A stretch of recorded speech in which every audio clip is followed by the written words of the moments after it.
आपकी और आपकी पार्टी की सोच में कोई फर्क नहीं है कि जब जरूरत पड़े मजहब का कार्ड खेलो, हिंदू और मुसलमान को एक दूसरे से बांटो और नेतागिरी करो। अगर उल्ला साहब, जो स्टेटमेंट आपने वंदे मातरम को लेकर दी है, मैं उससे पूछना चाहता हूं कि सिवाय इसके कि आप एक आगा हैं, मुझे आप में कोई ऐसी चीज नजर नहीं आती जिसके कारण ये पब्लिक आपको लीडर माने या आपकी इज्जत करे। और वंदे मातरम के बारे में आप जानते क्या हैं, जरा ये तो बताएं। आपको पता है कि वंदे मातरम के लिए कितने लोग फांसी चढ़ गए?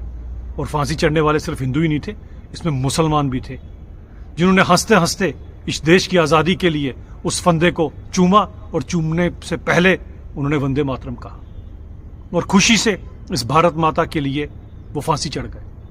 आप और आपकी पार्टी जानती क्या इसके बारे में? और वो कांग्रेस, आपके अलायंस पार्टनर, वो इसके बारे में क्या जानते?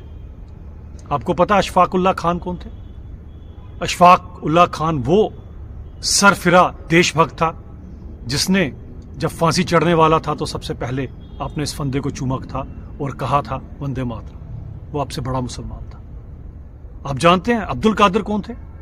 अब्दुल कादिर सुभाष चंद्र बोस की आर्मी में थे और उन्होंने भी जब फांसी चढ़े तो उससे पहले उन्होंने भी उस फंदे को चूम कर कहा वंदे मातरम। वो आपसे बड़ा मुसलमान था। आप जानते हैं कि बिस्मिल अजीमाबादी कौन थे?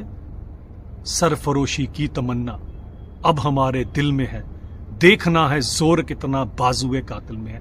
ये उन्होंने लिखा था, एक मुसलमान। और ये मशहूर क्यों हुआ? जब राम प्रसाद बिस्मिल फांसी चढ़ रहे थे, उन्होंने गाया था सरफरोशी की तमन्ना अब हमारे दिल में है, इसीलिए ये मशहूर था। लिखने वाला मुसलमान, फांसी चढ़ने वाला हिंदू, दोनों ने मिलकर इस भारत माता को उन अंग्रेजों की गुलामी से आजाद कराया था। आप और आपके ये नेता नेशनल कॉन्फ्रेंस वाले और कांग्रेस वाले क्या जाने? और आपको यह भी पता है कि आपकी इसी अलायंस पार्टनर के अंदर जो नेहरू जी थे, उन्होंने जिन्हा के कहने पर, जिन्हा की चिट्ठी के ऊपर इस वंदे मातरम से मैक्सिमम चीजें हटवा दी थी। सेटिंग देखी थी दोनों की क्या थी? दोनों बड़े परम मित्र थे। फिर लोगों को क्यों बेवकूफ बनाया था उन्होंने? क्यों टू नेशन थ्योरी को इंप्लीमेंट किया था? क्यों लाखों हिंदुओं और मुसलमानों की जान चली गई हिंदुस्तान पाकिस्तान बनाने में? क्यों वो ट्रेन जो कटकर आई थी अमृतसर, लाहौर से अमृतसर, जिसमें पूरी ट्रेन में एक भी इंसान जीवित नहीं बचा, चंद मासूम बच्चे थे जो अपनी माताओं के वक्फ स्थलों से स्तनपान करने की कोशिश कर रहे थे, वो कटे हुए वक्फ स्थल थे। अगर उल्ला साहब जब वो स्टोरी पढ़ोगे ना, तो पता नहीं आपको आंसू आए ना आए, लेकिन हर हिंदुस्तानी की आंखों में आंसू आ जाते हैं।